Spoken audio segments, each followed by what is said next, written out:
우리 옆에 분들하고 인사 한번 할까요? 참 착해 보이십니다. 별로 못 믿는 눈치예요. 서로 착해 보이지 않다고 생각하시는 거예요? 우리 교회 성도님들은 얼굴 보고 뽑은 것 같아요.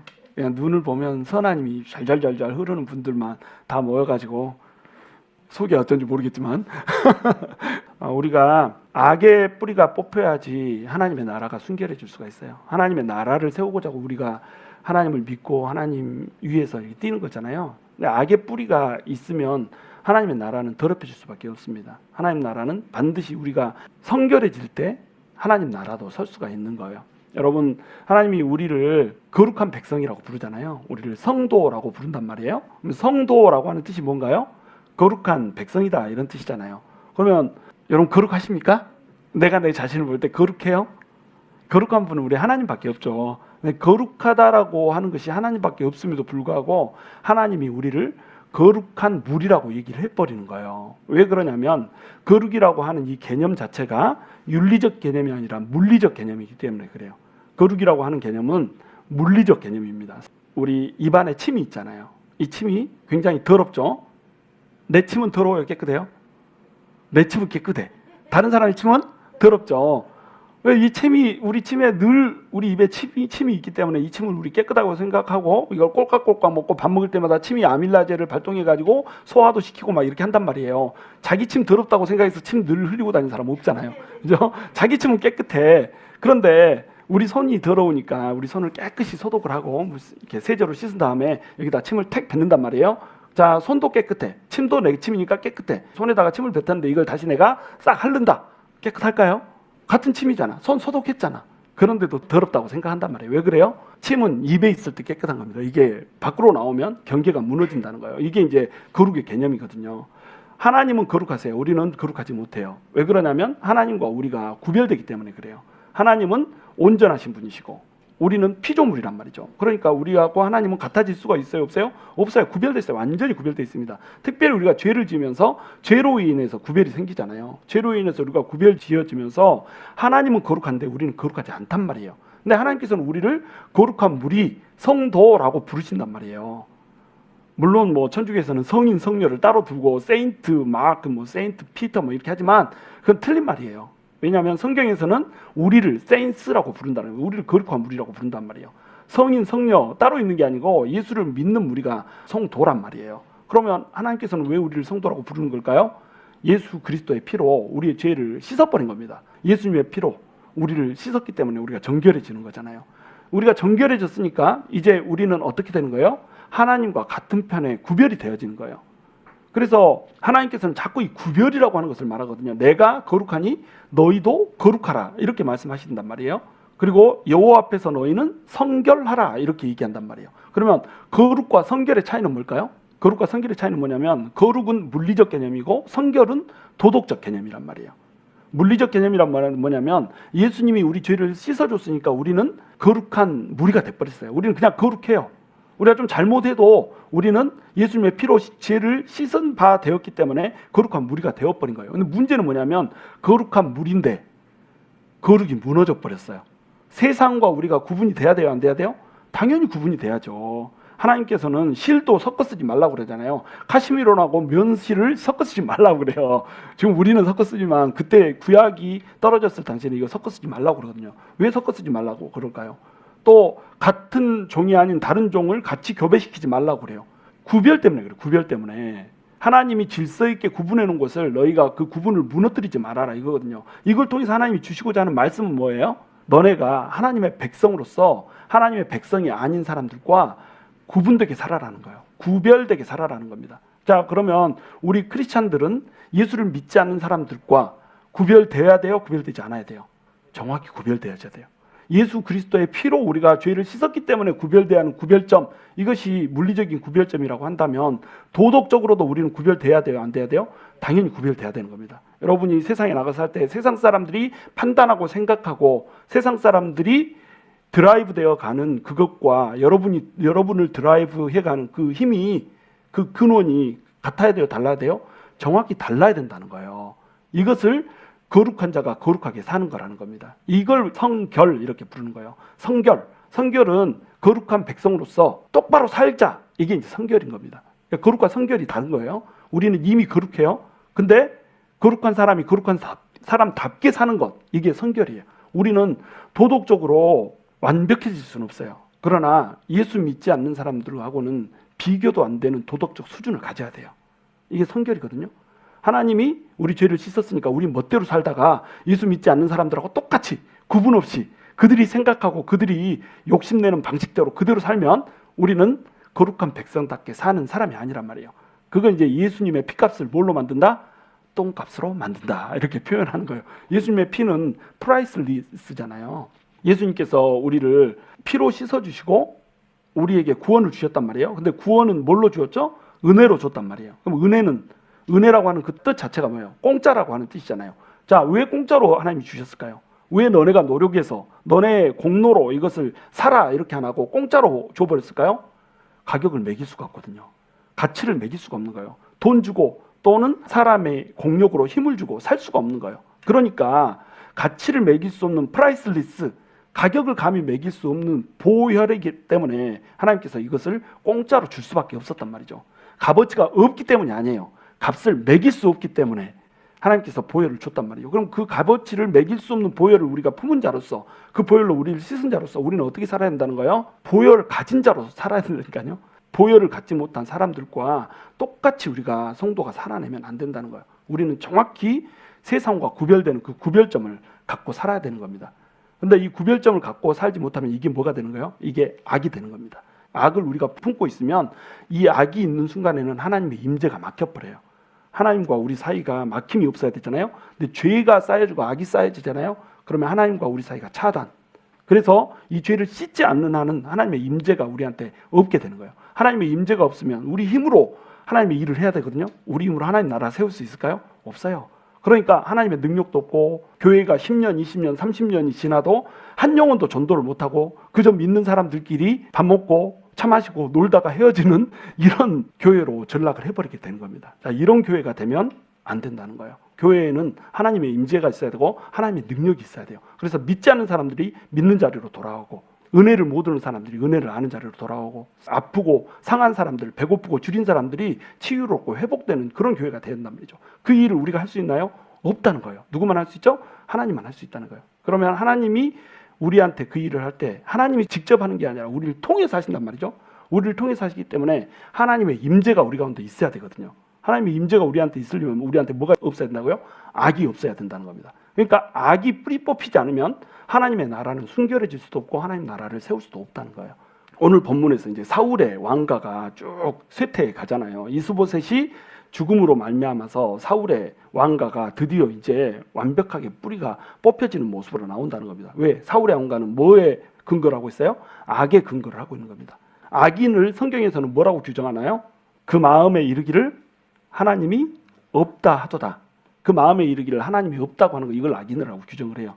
그러니까 하나님이 없다라고 생각하고 하나님을 믿지 않으면 이게 악이라는 거예요. 왜? 하나님이 이 세상을 지을 때 하나님과 인간이 서로 교제하게 만들려고 지었기 때문에 하나님이 없다 하는 순간에 그게 악이 되는 거예요. 하나님이 없다 생각하고 내 마음속에서 내가 내 인생의 주인이라고 생각하는 이 순간에 도덕적인 부분에서도 무너지게 된다고 하는 겁니다. 크리스찬들이 하나님의 백성답게 살지 못하는 사람도 있던데요. 그 이유는 뭐예요?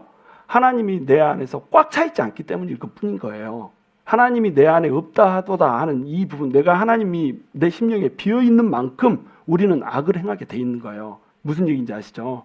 그리스도인들이 그리스도인답게 살려고 하는 하나님을 향한 사랑이 있고 열정이 있으면 똑바로 살게 돼요. 그런데 온전히 하나님이 다 나를 채우지 못하잖아요. 세상에 찌꺼기가 남아있잖아요. 그러면 이제 죄를 짓게 되는 겁니다. 그것이 많이 남아있으면 많이 남아있도록 어떻게 돼요? 세상 사람과 그리스도인들이 이 차이가 없이 똑같이 가는 거예요. 그러니까 예수를 믿어도 악을 행할 수 있는 거예요. 근데 원칙적으로는 뭐예요? 하나님이 이 사람들 안에 채워져 있기만 하면 우리는 하나님 안에서 구별되게 성결되게 이렇게 살 수 있단 말이에요. 그런데 사울은 그 마음속에서 어떻게 했어요? 하나님을 비워내버린 겁니다.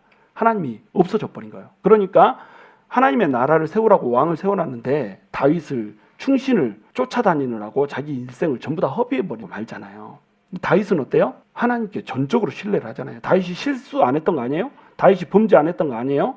다윗은 범죄하였고 실수하였고 때때로 낙심도 하였지만 결국 어떻게 했어요? 하나님을 바라보는 이런 사람이었다는 겁니다. 그래서 사울 왕조가 멸망하는데 오늘 이제 본문으로 들어가기 전에 우리가 좀 지도를 보면서 살펴볼 필요가 있겠어요. 다음 거 넘겨주시면 아브넬은 사울 밑에 있는 가장 영웅이었어요. 싸움을 정말 잘하는 전사였죠. 마하나임이라고 하는 거, 요단 동편에 마하나임 보이시죠? 그 마하나임이라고 하는 곳에 가가지고 이스보셋을 왕으로 세운 겁니다. 그런데 아브넬이 사울의 아내인 리스바 첩을 범해버리잖아요. 그래가지고 이제 이것을 문제 삼으니까 화를 내고 헤브론으로 갔단 말이죠. 헤브론 보이시죠? 이 헤브론으로 가가지고 다윗하고 손을 잡으려고 하는 거예요. 그래서 다윗도 오케이 했는데 요압이 이제 응징을 해버린다는 말입니다. 요압이 아브넬을 죽이고 나서 이스보셋은 두려움에 쌓이게 된 거예요. 아브넬이 날 배신했던 거 이거 한 가지 때문에 엄청 놀랐죠. 그런데 아브넬이 이쪽으로 갔는데 죽어버린 거예요. 그러니까 지금 자기가 붙을 수 있는 것이 아무것도 없어져 버린 겁니다. 그래서 이 1절에 보면 이스보셋이 손에 맥이 풀려버렸다고 이렇게 얘기해요. 손에 맥이 풀려가지고 이런 아무것도 할 수 없는 이런 상황인데 그 군장 중에 바하나와 레갑이라고 하는 사람이 있어요. 군장 바하나와 레갑이라고 하는 사람이 이스보셋을 죽여버리고 그 목을 베어서 헤브론으로 이제 오는 겁니다. 지도에 보시면 맨 위에 파란색 점이 하나 있고 좀 내려오면 좀 큰 점이 하나 있고 이게 갈릴리 바다예요. 거기서 더 내려오면 이게 뭐죠? 사해 바다. 이 사해 바다를 아라바 바다라고 불러요. 그래서 사해 바다로 내려오는 그 위에 있는 계곡 이것을 요단 계곡이라고 부르는데 아라바 옆에 있으니까 이걸 뭐라고 불러요? 아라바 길이라고 부르는 거예요. 이 아라바 길을 넘어서 마하나임에서 헤브론으로 이스보셋의 목을 베어가지고 바하나와 레갑이 들어오는 이런 장면이에요. 그랬다가 다윗한테 목이 베어지는 이런 장면이 오늘 전체 내용의 스토리죠. 그런데 바하나와 레갑을 뭐라고 설명하고 있어요? 브에롯 사람이라고 설명을 하고 있죠. 브에롯 사람이라고 설명하는데 이 브에롯 사람들은 어떤 사람이냐면 기브온 거민들인 거예요. 가나안 정복을 하려고 여호수아가 넘어오는데 기브온 사람들이 여호수아를 속이잖아요. 그래서 여호수아가 기브온 거민들하고 화친을 맺어요. 속아서. 근데 이 화친을 맺고 나서 보니까 이 사람들이 가나안 족속인 거예요. 멀리서 온 사람인 것처럼 속여가지고 화친을 맺어서 서로 평화 조약을 맺자 이랬는데 조약을 맺고 나니까 이 사람들이 뭐예요? 이 사람들이 가나안 족속인 걸 멸절하라고 한 사람들인데 이미 약속을 해버렸어요. 그러니까 죽일 수 있어요? 없어요? 죽일 수가 없는 이런 상태가 돼버린 겁니다. 9장 17절에 보시면 함께 읽습니다. 시작. 이스라엘 자손이 행군하여 셋째 날에 그들의 여러 성읍들에 이르렀으니 그들의 성읍들은 기브온과 그비라와 브에롯과 기럇 여아림이라. 네 가지의 성읍이 나오죠. 이 네 가지의 성읍에 누가 살고 있어요? 기브온 거민들이 살고 있는 거예요. 기브온 사람들은 이 네 성읍에 흩어져서 살고 있어요. 그러니까 브에롯 사람도 뭐예요? 기브온 거민인 거예요. 이 약조를 해서 기브온 거민으로 살고 있어요. 원래는 이스라엘 백성이에요? 아니에요? 이스라엘 백성이 아니야. 원래는 가나안 족속인데 기브온 거민이니까 이때 화친을 맺어서 가나안 족속이 된 거예요. 그러면 화친을 맺었으니까 이 기브온 거민들을 죽이면 돼요? 안 돼요? 죽이면 안 돼요. 근데 사울이 이 기브온 거민을 죽여버린 겁니다. 사무엘 하 21장 1절 2절도 한번 같이 읽어볼게요. 시작. 다윗의 시대에 해를 거듭하여 3년 기근이 있으므로 다윗이 여호와 앞에 간구하매 여호와께서 이르시되 이는 사울과 피를 흘린 그의 집으로 말미암으니 그가 기브온 사람을 죽였음이니라 하시니라. 기브온 사람을 죽여버렸다고 그러죠. 사울이 기브온 사람을 죽여버려서 기근이 3년 동안이나 있었다 이렇게 나오고 있어요. 바로 이 고통을 당한 것이 브에롯 사람들인 겁니다. 기브온 거민들을 죽일 때 기브온 주민들을 다 죽였으니까 브에롯 사람들도 죽임을 당한 거 아니에요. 그렇죠? 첫 번째 그 지도 슬라이드로 가주시죠. 그러면 브에롯에 살던 사람들이 이제 자기들이 학살을 당하잖아요. 학살을 당하니까 이 죽임을 피하고 싶겠어요? 안 피하고 싶겠어요? 피하고 싶죠. 그래서 이제 도망을 가는 겁니다. 어디로? 깃다임이라고 하는 곳으로 도망을 가는 거예요. 깃다임 보이시죠? 파란색으로 되어 있는 거. 깃다임이라고 하는 것은 여러분 지도에서 볼 때 어디랑 가까워요? 지금 이 깃다임 있는 곳에 누가 있을까요? 블레셋이 있죠. 여기 블레셋 지경이었던 거예요. 그러니까 사울이 여기는 쫓아올 수가 없는 거죠. 일이 들어가서 깃다임에서 살고 있는 이런 사람들인 거죠. 근데 원래는 어떤 지파예요? 베냐민 지파죠.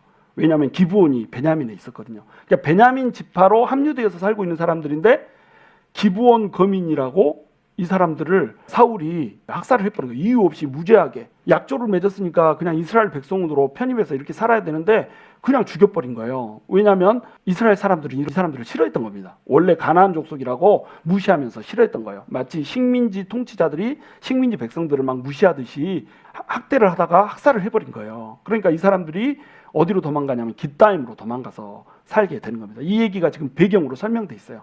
브엘의 사람인데 깃다임으로 가서 도망가서 살고 있더라. 이걸 소개를 하죠. 왜 소개를 하고 있을까요? 이 사람들이 반역을 하게 되는 이유가 있는 거예요. 속에 앙심이 있어요. 두 가지의 마음이, 이중 마음이 있는 겁니다. 하나는 사울이 힘을 갖고 있으니까 사울이 힘을 갖고 있는 동안에는 어떻게 하겠어요? 사울 밑에서 그래도 빌붙어서 살아야 될 거 아니에요. 출세하고 성공하고 살아야 될 거 아니에요. 사울이 힘을 갖고 있으니까 그 밑에서 빌붙어서 살아야 되긴 하지만 본래 마음속에는 어떤 마음이 있을까요? 우리 족속을 죽인 나쁜 놈들. 막 이러면서 일을 가는 마음이 그 속에 있단 말이에요. 이게 사울의 힘이 유지가 될 때는 괜찮아요. 근데 사울이 힘이 빠져서 죽어버렸으면 이제 어떻게 되겠어요? 그때는 이제 문제가 생기는 겁니다. 자, 이 배경을 우리가 좀 보고 살펴가면 이 바나와 레갑이 왜 이런 일을 벌였는지 우리가 이해를 할 수가 있는 거예요. 그래서 첫 번째 기억해야 되는 메시지는 뭐냐면 악의 뿌리를 둔 사람은 결코 설 수가 없다는 겁니다. 하나님 나라에서 악의 뿌리를 둔 사람, 악에 근거한 사람은 설 수가 없다는 거예요. 사울은 어땠어요? 악의 뿌리를 둔 사람이었죠. 철저히 사울은 하나님을 그 마음속에서 배제하고 지 마음대로, 지 자아가 움직이는 대로 이렇게 살아가는 사람이 있어요. 지 탐욕대로, 지 유익대로 마음대로 살아가는 인물이 사울이에요. 그러니까 이 사울의 가문이 망해갈 수밖에 없다는 거죠. 사울의 가문 중에 이스보셋이라고 하는 사람인데 이 이스보셋은 어때요? 사울의 그 가문에서 있으면서 사울의 영성을 그대로 이어받은 사람. 그래서 그 마음에 하나님이 없어요. 그러니까 아브넬이 지금 죽었잖아요. 아브넬이 죽었다고 하는 이 사실로 인해서 이스보셋이 어땠다고 그래요? 손에 맥이 확 풀려버렸다 이렇게 얘기해요. 이게 하나님이 그 마음속에 없는 사람의 전형적인 특징입니다. 다윗은 어때요? 이 이스보셋하고 비교를 하면요 아주 말도 못하는 인생을 살았잖아요. 계속 10몇 년을 사울이 죽이려고 쫓아오는 상황이고 주변에 있는 모든 사람들이 다윗을 배신해가지고 사울한테 고자질을 하고 뭐 이런 상황이고 자기 부모마저도 자기를 지켜줄 수 없는 상황. 그래서 부모를 모압 왕한테 갖다 주고 있는 이런 상황이잖아요. 아무도 날 지키고 보호해줄 수가 없어. 그런데 다윗이 어때요? 시편에 보면 여호와는 나의 빛이요 여호와는 나의 구원이시요 여호와는 나의 생명의 능력이시라. 그는 나의 피할 바이시고 그는 나의 요새시며 그는 나의 산성이시라. 이렇게 하면서 내가 그런즉 누구를 두려워하리요 내가 누구를 무서워하리요 이러고 서잖아요. 이게 하나님이 마음에 있는 사람의 특징이라는 겁니다. 하나님이 있는 사람과 없는 사람이 확실히 구별이 되죠. 의인과 악인이 확실히 구별이 되죠. 악인은 뭐예요? 내 마음에 하나님이 없기 때문에 힘든 일이 생기면 어때요? 손에 맥이 팍 풀려버려요. 아 이제 끝났다. 절망 가운데 확 들어가는 겁니다. 그런데 의인은 어때요? 마음에 하나님이 있기 때문에 하나님 믿는 그 힘으로 서는 거예요. 하나님 내 구원이지, 하나님의 내 소망이지. 적들이 개떼처럼 나를 뜯어먹으려고 내 살을 먹으려고 몰려들어도 하나님이 내 소망인데, 하나님 내 구원인데, 하나님 내 빛인데 내가 무엇이 두려울까? 내가 누구를 두려워하리요? 이러고 서는 겁니다. 이게 다윗과 이스보셋의 차이란 말이에요. 이게 동시에 또 사울과 다윗의 차이였단 말이에요. 골리앗 앞에서도 똑같잖아요. 사울은 골리앗 앞에 서지 못해요. 근데 다윗은 어때요? 하나님 앞에 서 있기 때문에 골리앗 앞에서도 당당히 설 수 있는 이런 존재로 서 있다는 거죠. 그리고 이 이스보셋에 대해서 소개를 하는 거 봐보세요. 지금 유다의 왕은 누구예요? 유다의 왕은 다윗. 그러면 이스보셋은 어디의 왕이죠? 이스라엘의 왕. 그러면 기록할 때 이스보셋에 대해서 뭐라고 기록해야 돼요? 이스라엘의 왕 이스보셋. 이렇게 기록해야 될 거 아니에요. 근데 1절, 2절 봐보세요. 1절, 2절에서 뭐라고 기록해요? 사울의 아들 이스보셋. 왕 아니에요. 그냥 사울의 아들인 거예요. 그럼 사울의 아들이란 말은 뭐예요? 마음속에 하나님이 없다라고 하는 자의 아들. 그러니까 얘도 똑같이 하나님이 없다라고 믿는 자. 이게 이스보셋에 대한 정의라고 하는 겁니다. 이제 4절에 보시면 무비보셋이라고 하는 사람이 나와요. 무비보셋은 누구의 아들이죠? 요나단의 아들이잖아요. 사울과 요나단이 죽었다라고 하는 소식을 갖고 이제 올라오니까 이거 큰일 나게 생긴 거예요. 사울의 가문들은 이제 다 죽게 생긴 거예요. 그러니까 유모가 이 무비보셋을 5살짜리 꼬마 때에 아이 때에 안고 도망가다가 빠뜨려 버린 거죠. 그래가지고 이 무비보셋이 양 다리를 다 절게 되는 불구가 돼버린 겁니다. 무비보셋이 여기에 이제 소개가 돼 있잖아요. 갑자기인데 뜬금없잖아요. 이스보셋이 손에 맥이 풀렸더라. 이렇게 해놓고 이 스토리 중간에다가 무비보셋을 삽입을 해놓는단 말이에요. 무비보셋은 도대체 여기 왜 들어가는데? 왜 들어갈까요? 이것이 사울의 왕가, 악의 뿌리 둔 사람들이 몰락해 버렸다라고 하는 것을 그림 언어로 한 컷짜리 사진으로 딱 보여주는 겁니다. 이것이 사울 왕가의 모습이다. 자기 다리로 도무지 설 수 없고 두 발을 전부 다 절어야 되는 이 상황. 그래서 스스로는 절대 왕이 될 수 없는 이런 사람. 무비보셋이 두 다리를 다 절지 않았으면 이 사람도 아마 죽임을 당했을 거예요. 이 사람이 산 이유는 요나단이 다윗과 맺은 언약 때문에 산 거잖아요. 다윗과 맺은 언약 때문에 살았는데 다윗이 살려주고 싶어도 그 군장들이 이거 살려두면 큰 화근이 됩니다. 죽여야 됩니다. 이렇게 하지 않았겠어요? 근데 다리를 다 저는 상태가 돼버렸단 말이죠. 두 다리를 다 저니까 이 사람은 왕의 자격이 안 되는 거예요. 지금은 뭐 두 다리 다 절어도 대통령이 될 수 있지만 이때 당시에는 장애라고 하는 것을 가지면 왕이 될 수 없다라고 하는 통념이 있는 사회잖아요. 그러니까 이 무비보셋은 정확히 자기 스스로 걸을 수도 없고 도무지 왕이 될 수도 없고 어떤 지위를 차지할 수도 없는 완벽하게 몰락해버린 사울의 왕가, 이것을 그림 언어로 쫙 보여주는 겁니다. 그런데 전부 다 사울의 왕가가 죽는데 누구만 살아요? 무비보셋만 또 살잖아요. 자, 무비보셋이 사는 건 뭐 때문에 살죠? 언약 때문에 사는 겁니다. 요나단과 다윗의 언약 때문에. 이 다윗이 이제 예수님을 예표하잖아요. 무비보셋은 누구를 예표할까요? 바로 우리를 예표하는 거예요. 우리. 자기 스스로의 힘으로 살려다가 하나님 없다라고 마음에 믿고 살다가 몰락해버린 사울의 왕가의 마지막 남은 자존심, 이걸로 우리가 살고 있는 거예요. 그래서 두 다리가 다 절뚝거려서 내 스스로는 도무지 일어날 수 없는데 내 스스로 일어날 수 있다고 착각하고 살아. 이런 자가 우리 무비보셋이란 말이에요. 우리가 무비보셋이에요. 무비보셋이 뜻이 뭐냐면, 보셋이 뭐라고 그랬죠? 수치라고 하는 뜻이라고 그랬잖아요. 이스보셋 하면은 수치의 사람. 근데 무비보셋은 뭐냐면 수치를 날리는 자, 이런 뜻이거든요. 수치를 면하는 자. 자, 우리가 수치로운 사람이에요. 근데 이 수치를 면해. 어떻게 면하죠? 다윗과 요나단 사이의 그 언약 때문에, 너는 내 자손을 지켜주고 나는 네 자손을 지켜줄게. 이 언약 때문에 이 무비보셋의 수치를 면하잖아요. 살게 된단 말이에요. 이것과 똑같이 예수 그리스도와 하나님이 구속의 언약을 맺으시고 우리 죄인들이 죄를 짓는 한이 있어도 그들을 살려주자. 십자가에서 달려서 피를 흘려서 죽음으로 말미암아서 그 피로 모든 죄인들의 수치를 씻고 그 죄인들이 살 수 있는 길을 열어주자. 그들을 스스로 일어날 수 있는 힘을 안겨주자라고 하는 그 언약 때문에 어떻게 됐어요? 우리가 일어나서 설 수 있게 된 거잖아요.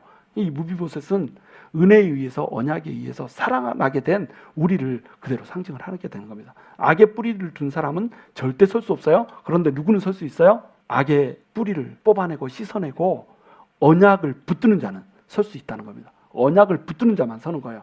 언약 밖에 있는 사람은 다 죽어요. 두 번째 포인트는 악의 씨를 뿌리면 반드시 악의 열매를 걷는다는 거예요. 이스보셋이 누구의 손에 죽고 있어요? 네갓과 바하나의 손에 의해서 죽고 있어요. 네갓과 바하나는 지금 어떤 사람이죠?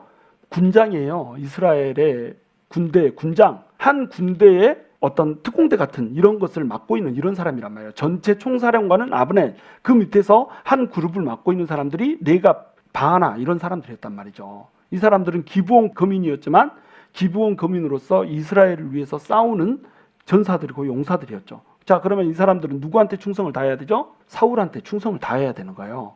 근데 사울한테 충성을 다하는 게 아니라 사울이 죽고 아브넬도 죽고 요나단도 죽고 하니까 이제 어떻게 돼요? 배신을 때려버렸잖아요. 자, 그럼 배신을 왜 하게 된 걸까요? 살 길을 도모를 해야 되겠는 거예요. 자, 다윗은 뜨는 애예요. 이스보셋은 지는 애예요. 도무지 다윗과 대항할 수가 없어요. 그러니까 지는 애한테 누가 의지를 해요? 뜨는 애한테로 가야죠. 그래서 지는 애의 목을 따서 뜨는 애로 가서 우리도 뜨는 애와 동시에 한번 떠보자, 이렇게 한 겁니다. 그래서 배신을 하고 이스보셋을 죽이게 되는 거잖아요. 이것이 이제 세상이죠. 그런데 이렇게 살지 않는 사람들도 있어요. 예를 들면 왕건을 위해서 목숨을 걸고 죽었던 신순겸, 어때요? 자기가 대신 죽어버렸잖아요. 왜 신순겸은 다윗이 아니고 왕건을 위해서 왜 죽었을까요? 왕건이 신순겸을 인정해주고 존경받을 만했던 겁니다. 세상 사람들도 하나님이 없어도 그 사람의 마음을 훔치면 그 사람 위해서 죽는 거거든요. 이게 이치란 말이에요. 자기를 인정해주고 자기의 이름을 알아주는 사람을 위해서 남자는 그 사람의 생명을 걸잖아요. 그죠? 여자는 자기를 사랑해주는 남자를 위해서 생명을 걸고, 남자는 자기를 인정해주는 사람을 위해서 목숨을 걸고. 남자! 신순겸이 남자였죠. 그러니까 다윗을 위해서 목숨을 걸게 된 겁니다. 이런 사람들이 있단 말이에요. 그럼 다윗은 어때요? 다윗이 만약에 몰락을 한다. 다윗과 함께 죽을 만한 사람들 많았죠. 다윗이 베들레헴 내 고향의 우물물이 너무 마시고 싶다 이렇게 얘기했어요. 그때 당시에 베들레헴은 누구의 수하에 있어요? 가나안 족속들의 수하에 있어요. 근데 용사 3명이 적지를 뚫고 들어가 가지고 그 베들레헴 우물에 가서 물 떠다가 주잖아요. 물 한 잔 그거 뜨려고 목숨을 걸었어요. 그러니까 다윗이 그걸 받아서 보고 나니까 그 괜히 말 한마디 잘못했다가 자기를 그렇게 목숨을 걸고 사랑하는 용사를 3명이나 잃게 생긴 짓을 한 거예요. 이 물을 마셔요? 안 마셔요? 안 마셔요. 그렇게 마시고 싶다고 해놓고는 그냥 바닥에다 부어버리잖아요. 그러면서 내가 2번 다시는 내 사사로운 욕심 때문에 내 사랑하는 용사들의 목숨을 절대 담보로 답지 않으리라. 다 이렇게 얘기하잖아요. 남자! 멋있잖아요. 얼마나 멋있어요. 이 2 사람 다 멋있잖아요. 의리에 사는. 그래서 다윗도 그 수하의 장수들을 사랑하고 그 장수들도 다윗을 너무나도 사랑하는 이 공동체가 돼 있단 말이에요. 자, 이 공동체는 왜 돼 있는 거예요? 서로에게 선을 베푼 겁니다. 다윗은 그 장수들에게 늘 선을 베푸는 사람이었고 장수들도 다윗에게 선을 베풀고 그러니까 이 관계가 되는 거예요. 근데 사울은 어때요? 악의 씨를 뿌렸던 거예요. 왜 기브온 사람들을 죽일 거야? 왜 기브온 사람들을 학살할 거야? 그래놓고 또 자기 군대의 군장으로 삼았어요. 학살을 해놓고 군장으로 삼는 건 또 뭔데? 그러니까 이 군장들이 마음속에 어때요? 힘이 있을 때는 이 편에 서서 일하지만 힘이 떨어지면 언제든지 나는 등을 돌릴 수 있다. 이런 사람이 돼 있는 거예요. 자, 악의 씨를 뿌려놓으면 그 악의 열매는 반드시 누가 거둬요? 자기 자신이 거둔다는 겁니다. 그래서 기브온 사람들을 학살을 했기 때문에 이 기브온 사람들이 마침내 등을 돌려서 사울 왕가를 무너뜨리는 이 일에 서게 된 거예요. 그런데 이 악은 자기가 뿌린 씨앗을 자기 혼자만 먹는 게 아니에요. 이 악은 공동체 전체를 힘들게 만들어 버립니다. 이 악의 씨앗이 뿌려지면 나라 전체를 위경에 만들어 버리기도 해요. 사무엘하 우리 21장 1절에서 2절 읽었잖아요. 자, 3년 동안 기근이 임했어요. 이거 누가 잘못한 건가요? 사울이 기브온 사람들을 학살한 것 때문에 3년 동안 기근이 임한 거예요. 다윗이 아무리 생각을 해도 3년 동안 기근이 임할 일이 없는 거야. 이 이스라엘 땅은 어때요? 이스라엘 땅은 강이 없잖아요. 요단강 하나인데 요단강은 해발 마이너스 200에서 400이란 말이에요. 평균 마이너스 300m 계곡이 있단 말이죠. 이 계곡에 있는 물을 위로 올려다 쓸 수가 없잖아요. 그때 당시 펌프가 없으니까. 나일강에서는 어때요? 비가 안 오면 나일강 물을 발로 이렇게 페달로 자전거 페달 받듯이 이렇게 돌리면 물레방아가 돌아가서 물을 뿜어다가 이렇게 농사를 지을 수 있단 말이에요. 그런데 내가 너희에게 주는 땅, 가나안 땅은 애굽의 땅과 달라서 펌프질을 해가지고 벌어먹고 살 수 없는 땅이다. 이렇게 하나님이 얘기를 한단 말이에요. 가나안 땅에다가 이스라엘 백성들을 가져다 놓은 이유가 뭔지 아세요? 강이 없으니까 갖다 놓은 거예요. 강이 없다. 이 말은 뭐예요? 비가 안 오면 쫄딱 망하는 거예요. 비가 오면 어때요? 이 땅에 광물질이 많이 숨겨져 있기 때문에 뭐 오렌지가 머리만 해지고 막 이렇다니까요. 그런 땅이기 때문에 하나님께서 여기에다 옮겨놓고 너네는 땅 보지 말고 하늘 보고 살아라. 비를 내려주시고 우로를 내려주시는 하나님 보고 살아라. 이렇게 해놓은 거예요. 그러니까 여기에 기근이 임했다. 이 말은 뭐예요? 하나님 보지 않고 살았다는 뜻이 되는 거예요. 성결이 무너져 버렸다. 거룩이 무너져 버렸다. 이 뜻이 되는 거예요. 하나님은 시시때때로 이스라엘 백성들이 범죄를 할 때마다 기근을 줘버려요. 3년 기근, 3년 동안 비가 안 와버려. 그러면 물이 빼빼 마르는 거예요. 그러면 자기들이 웅덩이를 파잖아요. 그래서 예레미야 2장 13절에서는 이스라엘 백성들이 망한 이유를 뭐라고 불러요? 너희가 생수의 근원인 여호와를 떠나버렸다. 이게 1번이에요. 두 번째는 너네가 너네 스스로를 의지해서 스스로 웅덩이를 팠는데 이 웅덩이는 물을 수축하지 못할 웅덩이라. 하나님 의지하지 않고 하나님을 떠나버린 그게 첫 번째 망하는 이유고, 두 번째 망하는 이유는 뭐예요? 내 스스로 한번 하나님 없이 한번 살아보겠다고 웅덩이 팠던 거, 이것이 두 번째 잘못이란 말이에요. 똑같아요. 우리 하나님의 백성들도 하늘 보고 살아야 되는 거예요. 우리가 일단 하나님의 백성이 됐잖아요. 하나님의 백성이 되면 우리는 어떻게 살아야 되냐면 하늘 보고 살아야 되는 겁니다. 이른 비 늦은 비 부어주시는 하나님의 은혜 보고 살아야 되거든요. 근데 이 이른 비 늦은 비를 하나님께서 안 내려주시면 어떻게 되는 거예요? 우리 가뭄이 오는 게, 인생에 가뭄이 오고 인생에 기근이 오게 되는 겁니다. 그러니까 우리는 뭘 봐야 되는 거예요? 하나님을 올려다보고 살아야 된다는 거죠. 다윗은 이걸 너무 잘 알거든요. 3년 동안 기근이 오니까 도대체 하나님, 내가 하나님을 못 본 게 뭐가 있습니까? 그러고 하나님한테 기도를 한 거죠. 그랬더니 하나님이 가르쳐 주는 거예요. 뭐라고 가르쳐 주냐면 사울이 기브온 사람들의 피를 흘렸다. 기브온 사람들은 가나안 족속이었지만 언약을 맺었기 때문에 샀다. 여기서도 언약을 맺었기 때문에 산 거잖아요. 언약이 그렇게 중요해요. 기브온 이방인이지만 언약 맺어서 살잖아요. 우리도 이방인이었지만 언약 맺으니까 살잖아요. 언약 맺었으면 산다는 거예요. 근데 이 언약을 사울이 어떻게 버려요? 깨트려 버렸다는 말이에요. 자기 힘으로. 그러니까 이 사울의 죄악이 범죄가 사울 가문 전체를 망하게 했을 뿐만 아니라 시간이 한참 흘러서 사울이 통치도 하지 않고 있어요. 다윗이 통치하고 있는데 다윗이 통치하고 있는 이스라엘 전체에 3년 기근이 오는 결과를 내버리잖아요. 악의 뿌리가 박혀져 있으면 그 땅에 하나님의 임재가 임할 수 없다라는 것을 말하는 겁니다. 자, 아간 한 사람이 범죄를 했죠. 그랬더니 어떻게 됐어요? 아이성에서 이스라엘 전체가 패해서 36명이 죽어버리잖아요. 36명은 무슨 죄가 있어? 아간 때문에 패하고 죽어버리고. 아나냐와 삽비라도 땅을 전부 다 바치겠다 이렇게 공표를 해놓고 와 정말 믿음 좋네 이런 소리는 들었는데 바치지 않아 버렸죠. 그러니까 죽어버리잖아요.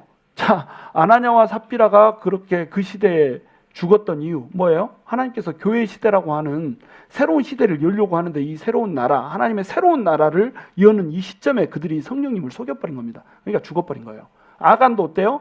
돌로 맞아서 죽잖아요. 가나안 정복 시대라고 하는 새로운 하나님의 나라가 열리는 시대인데 이 시대에 거짓말을 해버린 거예요. 이 시대에 하나님의 것을 탈취해버린 겁니다. 그러니까 죽여서 없애잖아요. 하나님께서는 하나님의 나라를 세우려면 반드시 악의 뿌리를 뽑고 시작한단 말이에요. 악의 뿌리가 있으면 그 나라가 제대로 설 수 없다. 이것을 정확히 지금 보여주고 있는 겁니다. 그래서 결국 사울 가문은 기브온에 의해서 망하고 또 자기만 망하는 것이 아니라 나라를 위경에 빠뜨릴 뿐만 아니라 또 자기 후손들도 다 망하게 되죠. 사울의 후손들이 있었어요. 사울의 직접 본처가 낳은 아들들은 없었지만 사울의 첩 리스바가 낳은 아들들이 있었잖아요. 이 아들들도 죽게 돼요. 또 사울의 큰딸인 메랍이죠. 메랍이 낳은 아들도 또 죽게 돼요. 왜 죽게 되죠? 기브온 거민들이 한이 맺혀가지고 이 3년 기근이 임했다라고 하나님이 가르쳐 준 거예요. 그러면 이 기근이 풀리려면 어떻게 돼야 돼요? 기브온 거민들의 한이 풀려야 되는 거예요. 기브온 거민들의 억울함, 그 피를 흘린 피의 원통함이 풀려져야 되는 거예요. 이게 풀려야지 땅에서 풀리면 하늘에서도 풀리리라. 풀려야 되는 거예요. 그 원통한 마음이. 그래서 다윗이 이제 기브온 거민들을 찾아간 겁니다. 자, 어떻게 하면 너네에게 마음이 풀리겠니? 이렇게 했더니 기브온 거민들이 우리를 학살했던 사울의 후손들을 우리에게 넘기소서. 딱 이렇게 하잖아요. 그랬더니 다윗이 무비보셋 한 사람만 빼놓고 요나단의 아들 무비보셋은 언약이 있잖아요. 언약이 있으니까 사는 무비보셋 한 사람만 남겨놓고 사울의 후손들을 전부 다 누구한테 내려버려요? 기브온 거민들한테 내려버리잖아요. 자, 악의 씨를 누가 뿌렸어요? 사울이 뿌렸어요. 누가 거둬요? 사울이 후손들이 거두게 되는 겁니다. 우리 부모가 악의 씨앗을 심잖아요. 그러면 그 열매를 누구도 따요? 나만 따는 게 아니라 내 자손 때도 딴다는 거예요. 이거 무서운 얘기입니다. 자, 부모가 악의 씨앗을 심잖아요. 그러면 부모 말고 내 자식 때는 어때요? 이 악의 열매는 더 독해져요. 부모가 고통을 당하는 것보다 후손들은 더 고통스러운 고통을 당하게 되는 겁니다. 그러니까 부모는 악의 씨앗을 뿌리면 안 되는 거예요. 다윗 봐보세요. 다윗이 의의 씨앗을 뿌렸잖아요. 솔로몬이 나중에 우상 청지로 이스라엘을 도배해버렸을 때 솔로몬 어때요? 벌 안 받아요. 니네 아버지 다윗을 봐서 넌 봐줄게. 이렇게 한단 말이죠.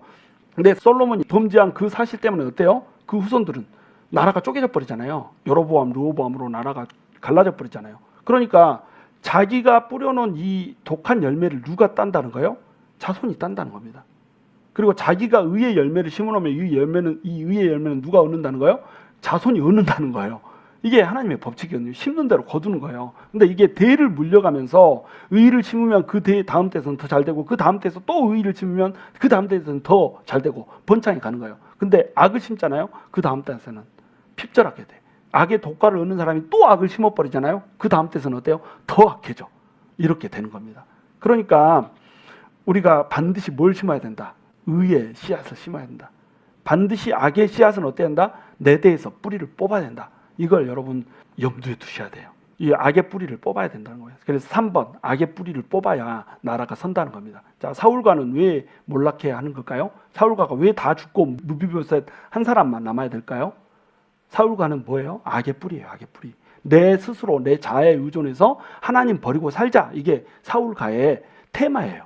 그러니까 이 사울과는 전부 다 몰락을 해야 되는 겁니다. 아브넬도 죽었죠. 세 아들들도 죽었죠. 요나단까지 다 죽잖아요. 요나단은 의로운 사람이었음에도 불구하고 사울의 뿌리 아래에 있기 때문에 죽어버리는 거예요. 유일하게 무비베솥 한 사람만 언약 때문에, 그 은혜 때문에 살게 되는 거예요. 그리고 악을 제거하고 나서야 기근이 멈추잖아요. 자, 악의 뿌리를 뽑지 않았으면 이 기근은 3년 이후에도 계속됐을 거예요. 악의 뿌리는 반드시 뽑아야지 나라가 서는 겁니다. 이걸 뿌리 뽑아내지 못하면 이스라엘이라고 하는 나라는 서지 않았단 말이죠. 그리고 바하나와 레갑을 처형하잖아요. 지금 다윗을 봐보세요. 다윗은 지금 계속 뭘 하고 있어요? 악의 뿌리를 제거하고 있는 거예요. 계속 제거해내고 있는 거예요. 자, 아말렉 사람이 사울과 요나단이 죽었다는 것을 발견하고 어떻게 해요? 내가 사울을 죽였습니다. 이러고 오잖아요. 자, 보통 사람들은 내 원수를 죽인 사람은 내 편이야. 이렇게 보통 사람들은 생각해요. 세상 사람들이 생각하는 일반적인 원리입니다. 그러니까 아말렉 사람이 사울을 내가 죽였다라고 얘기하고 거짓말하고 온 거였어요. 네갑과 바하나도 어땠어요? 이스보셋이 잠을 자고 있는데 이 사람을 죽이고 목을 베서 다윗에게 온단 말이죠. 그들 머릿속에는 뭐가 있어요? 원수인 사울의 아들 이스보셋의 목을 베서 오면 다윗이 좋아할 거라고 생각했어요. 일반적인 사람들은 다 이렇게 생각하거든요. 근데 다윗은 어때요? 일반적인 사람과 구별되는 사람이었다니까요. 거룩한 사람이었다니까요. 하나님의 백성으로서 원수를 내 손으로 갚는 거, 이것을 싫어하는 사람이었고, 하나님의 기름 부으심을 받은 자를 내 손으로 죽이면 안 된다라고 하는 명확한 하나님의 관점을 가진 사람이었단 말이죠. 그러니까 레갑과 바하나를 처형을 해버리잖아요. 레갑과 바하나 봐보세요. 얼마나 악해요. 이 아말렉 족속보다 얘는 더 악합니다. 아말렉 족속은 어때요? 그냥 사울과 요나단이 죽은 것을 봤잖아요. 그러는데 사울을 내가 죽였습니다 라고 얘기를 하니까 요것 때문에 죽임을 당했단 말이에요. 그런데 네갑과 바하나는 잠을 자고 있는데 가서 죽여버린 거예요. 지금 이게 잠을 자고 있는데 가서 죽였다 이러니까 하나님의 사람들은 잠을 자면 안 된다, 깨어서 기도해야 된다, 막 이렇게 적용을 하면 안 돼요. 이렇게 이 시간은 전부 다 자는 시간이에요. 낮에 햇볕이 뜨거운데 잤다라고 얘기하잖아요. 이게 한 시에스타, 그러니까 오후에 낮잠 자는 시간인 겁니다. 자, 낮잠 자는 시간에 거기에 네갑과 바하나가 왜 들어갔을까요? 계획 살인을 위해서 들어간 거예요. 전부 다 잠자느라고 경계가 느슨한 이때 들어가서 아무도 모르게 죽이겠다 이거죠. 그래서 밀을 가지러 가는 척하고 들어갔는데 마침 전부 다 낮잠 자는 시간이야. 다 자고 없어. 근데 이스보셋은 이스라엘의 지금 왕이잖아요. 명색이. 그러니까 어떻게 했어요? 은밀한 데서 자고 있죠. 이스보셋이 자는 곳으로 들어가면 한적하니까 더 사람이 없어. 안 그래도 사람들이 자서 사람이 없는데 더 사람이 없죠. 그러니까 죽여도 아무도 몰라. 평안하게 자고 있는 사람, 대적할 의도도 없고 또 대적할 의지도 없는 사람을 칼로 찔러서 죽여버리잖아요. 그리고 그 목을 베서 다윗한테 가져온다는 겁니다. 다윗이 뭐라고 얘기해요? 너희가 의인의 목을 따왔다 이렇게 얘기하잖아요. 이스보셋이 의인인가요? 이스보셋은 악인이죠. 근데 다윗은 이스보셋을 뭐라고 표현해요? 의인이라고 표현해요. 왜 의인이라고 표현할까요? 법적으로는 의인인 겁니다. 이스보셋은 법적으로 어떤 하자가 없어요. 사울의 후손이기 때문에 자기가 왕 자리 차지하는데 문제 없어요. 이스라엘의 왕으로 세운다고 해도 누가 뭐라고 할 수가 없는 거예요. 그렇죠? 정통성이 있는 겁니다. 그리고 왕 되려고 누군가를 뭐 죽이거나 뭐 이런 적 없잖아요. 찬탈하지 않았어요. 이 사람은 법적으로 무죄해요. 그러니까 이 사람을 의인이라고 표현하고 있는 거예요. 이 무죄한 사람을 자기들 잘 되자고, 자기 마음속에 있는 이 원한 한번 풀자고, 지는 해 버리고 뜨는 애한테 가자고, 자기 탐욕을 한번 부려보자고, 자기 감정을 한번 감정 느끼는 대로 살려보자고, 죄 없는 사람을 어떻게 했어요? 죽였단 말이에요. 이게 악이잖아요. 그렇죠? 이 악인이 목을 베서 이스보셋을 죽인 후에 데려온 이 사실은 다윗한테는 어때요? 기쁜 소식이죠. 왜? 이제 이스라엘 전체를 다스릴 수가 있어. 근데 이 생각은 누구의 생각이다? 일반적인 세상 사람들의 생각이라는 거예요. 하나님의 사람이라면 이 생각을 하면 된다, 안 된다? 안 된다는 거예요. 하나님의 사람은 하나님이 부어주시는 대로 되는 거지 악을 행해서 되는 게 아니거든요. 그러니까 이 악한 사람들, 악을 행한 사람, 의인을 죄 없이 죽인 이 사람을 다윗은 살려두면 돼야 안 돼요? 안 된다는 거예요. 그러면 하나님의 나라의 순결성이 해쳐진다는 겁니다. 하나님의 나라의 순결성을 위해서 악인들은 어떻게 해야 된대요? 뿌리를 뽑아야 된다는 거예요. 아말렉도 악이잖아요. 아말렉은 심지어 하나님께서 진멸하라고 한 악이었죠. 그런데 하나님의 기름 부은 사람을 자기가 죽였다라고 거짓말을 치는 거예요. 거짓말 때문에 죽인 것이 아니라 뭐 때문에 죽였다고요? 하나님의 기름 부은 자를 죽였다라고 얘기하는 이 사실로 그 사람이 하나님의 이름을, 하나님의 기름 부으심의 그 가치를 무시해버린 거예요. 하나님을 무시해버린 겁니다. 그러니까 이게 악이 되는 거예요. 그래서 이 사람 죽이는 거잖아요. 악한 뿌리를 전부 다 하나씩 하나씩 어떻게 해요? 뽑아내고 있다. 이것이 지금 다윗이 하고 있는 일이라는 겁니다. 왜 이렇게 했을까요? 악이 하나님의 나라와 공존할 수 있어요, 없어요? 없다는 거죠. 악의 뿌리를 뽑아야 하나님의 나라가 순결해지고 깨끗해질 수가 있다는 말이죠. 우리도 이것을 이제 우리한테 적용할 수 있어야 돼요. 여러분, 우리가 악을 품잖아요. 그러면 우리 글로리 교회는 하나님의 일을 절대로 할 수 없습니다. 하나님의 나라를 세울 수가 없어요. 교회는 악이 뿌리가 제거되어지고 순결할 때 비로소 하나님의 임재가 있고, 하나님의 임재가 있을 때 비로소 하나님의 나라를 세울 수 있고 하나님의 영광을 드러낼 수 있거든요. 근데 글로리 교회의 순결이라고 하는 거, 이것은 어떻게 지켜지는 건가요? 교회는 뭐가 교회예요? 이 교회 건물이 교회입니까? 아니죠. 성도가 교회예요. 성도가 모인 것이 교회가 되는 거예요. 그러니까 성도 한 사람 한 사람의 마음, 성도 한 사람 한 사람의 행실, 성도 한 사람 한 사람이 이루는 공동체, 여기 내에 악이 있는가 없는가, 이게 너무너무 중요하다는 거예요. 이게 이제 개인적인 악을 얘기하는 것이 아니라 공동체적인 악을 얘기하는 겁니다. 서로 공동체 내에서 반목하거나 펜이 갈려서 서로 싸움을 하거나 뒤에서 가십을 하거나 막 이렇게 하면 이것은 뭘 가로막아 버려요? 하나님의 임재를 가로막아 버린다는 겁니다. 그러니까 이 공동체는 하나님의 일을 전혀 할 수가 없게 되는 거예요. 10년이 되고 20년이 되고 30년이 되고 40년이 되고 50주년 행사를 했는데도 불구하고 교회에 은혜도 없고 역사도 없고 이렇게 돼버린다는 겁니다. 왜? 하나님의 임재가 가로막혀버렸거든요. 하나님의 임재는 왜 가로막혔다고요? 악 때문에. 이 악은 뭘로 임한다고요? 내 마음에 하나님이 없다 하는도다. 다시 얘기해서 성도들의 마음에 하나님이 없어요. 그리고 그 교회를 이루고 있는 모든 성도들의 중심에 예수 그리스도가 주인 되지 않았어요. 내 생각, 내 판단이 주인이에요. 그러면 이 교회는 하나님의 나라를 세울 수 있어요, 없어요? 없다는 거죠. 교회가 정말로 하나님의 나라로 서려면 이 교회는 순결해야 돼요. 어떤 마음으로? 예수 그리스도의 마음으로 순결해져야 된단 말이죠. 그러니까 서로가 서로를 배려하고 사랑하고 아끼고 위하고, 또 서로가 미워하지 않고 증오하지 않고 또 가십하지 않고 백바이팅하지 않고 이런 순결성을 지켜내는 것, 이것이 첫 번째죠. 이것이 하지 말라고 하는 것을 하지 않는 겁니다. 또 이제 하라고 하는 것을 해야 되는 거예요. 내 영혼들을 위해서, 가난한 자를 위해서, 소외받는 자들을 위해서 섬기고 그들을 위해서 일하라. 배고픈 자들, 목마른 자들 위해서 섬기고 일하고, 이거 하라는 거잖아요. 아직 하나님을 모르는 사람들의 땅에 가서, 선교지에 가서 선교해라. 아직 예수 그리스도를 알지 못하는 사람들에게 예수 그리스도를 전해라. 전도하는 것. 전도와 선교와 구제, 그리고 치유와 회복, 이런 것들에 완전히 몰빵하고 집중을 할 때 공동체는 순결한 공동체가 되는 것이고, 이 순결한 공동체야말로 하나님의 임재가 끊이지 않고 임하는 공동체가 될 수 있다는 겁니다. 거기에서 능력이 나오는 거고, 거기에서 하나님의 나라가 열리는 거고, 하나님의 영광이 빛을 발한다는 거예요. 그걸 교회들이 못 해내니까 교회가 지지고 볶고 왼손으로 비비고 오른손으로 비비고 이렇게 짜장면 파티가 돼가지고 살아가게 된다는 거예요. 여러분, 우리 글로리 교회는 어떤 교회를 만들고 싶으십니까? 우리 사역국 편성하고 셀도 편성했잖아요. 여러분, 셀을 편성하는 목적이 뭔지 아세요? 이제 셀 교육 들어가면 설명하겠지만, 제가 이제 셀이라고 하는 용어를 선호하는 이유가 있어요. 어떤 사람은 구역, 뭐 어떤 사람은 속회, 어떤 사람은 순, 어떤 사람은 뭐 목장, 이런 식으로 표현들을 많이 하지만 다 똑같아요. 소그룹을 그냥 그렇게 다른 이름으로 부를 뿐인 겁니다. 근데 셀이라고 부르는 걸 제가 선호하는 이유는 뭐냐면, 셀은 세포라는 뜻이거든요. 세포는 그 안에 엄청난 소기관들을 다 담고 있어요. 근데 이 세포가 때가 되면 어떻게 되죠? 분열을 해요, 분열을. 이 분열되는 거, 이게 뭐냐면 새 영혼을 만들어내는 겁니다. 셀이 7, 8명, 9명 이렇게 시작하거든요. 7, 8명, 9명 이렇게 머물러 있으면 안 되고, 이게 쪼개져야 돼요. 절반으로 자꾸 쪼개져 나가야 되는 겁니다. 자, 쪼개지려면 어떻게 해야 쪼개지죠? 새로운 영혼이 들어와야 쪼개지는 거예요. 자, 새로운 영혼은 어떻게 해서 들어올까요? 우리가 똑바로 살았을 때 들어오는 거예요. 우리가 세상 사람들과 다르게 살고 그들에게 우리의 순결함을 전해줄 때 새로운 영혼들이 들어오는 거거든요. 그냥 들어오지 않아요. 세상 사람들과 구별 안 되면 안 들어옵니다. 저 사람들은 우리와 사는 방식이 다르네, 정말로 존경할 만하네, 이래야 들어오는 겁니다. 그러면 쪼개지는 거예요. 이래서 셀이라고 하는 용어를 제가 선호를 하는 거예요. 다르게 부를 수도 있지만 우리는 정말로 믿지 않는 사람들을 믿게 만들어야 돼요.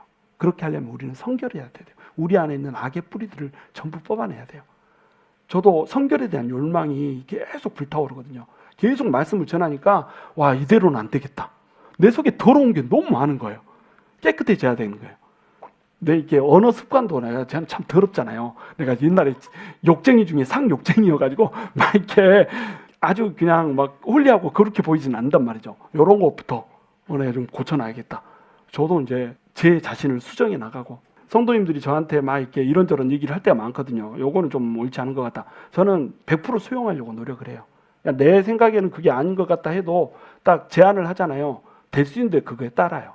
왜냐하면 그게 객관이니까. 무슨 얘기인지 이해가 되시나요? 이제 나는 그런 의도로 뭔가를 하지 않았어. 근데 한 사람이 나한테 얘기하고 두 사람이 얘기하고 세 번째 사람이 얘기했다. 그러면 나를 어떻게 해야 돼요? 그 사람을 내가 설득하려고 하면 안 돼요. 나를 변화시켜야 되는 거예요. 이해가 되시죠? 저부터 그러려고 노력해요. 우리 성도님들도 그랬으면 좋겠어요. 하나님의 말씀에, 그리고 형제 자매들의 권유에 서로 순종하면서 변화되고 순결해지고 성결해지고 이래가지고 함께 손잡고 진짜로 막 세포가 팍팍팍 쪼개졌으면 좋겠어요. 우리 셀장님들 기억하시기 바랍니다. 우리 셀인 이유 쪼개져야 되는 겁니다. 믿지 않는 사람들이 막 들어와야 되는 거예요. 그래서 5번째 주에는 팔럭 해가지고 믿지 않는 사람들 부른다니까요. VIP들 제일 중요하게 우리가 여기는 그 새로운 영혼들 부른다니까요. 그때는 하나님 얘기 그냥 쏙 빼고 우리끼리 즐겁게 노는 그 모습만 보여줘도 돼요. 수다 떨고 얘기하고 즐겁게 얘기하면서 밥 먹으면서 이렇게. 그러면 와, 이 사람들 좀 다르네. 이러면 그 다음에 우리 넷째 주에 교회에서 뭐 시켜 먹을 때 이때도 초대하면 온다니까요. 그렇게 해서 우리 세포를 쪼개나가는 하나님의 나라를 세워져 나가는 그런 귀한 은혜가 있게 되기를 주님의 이름으로 축원합니다.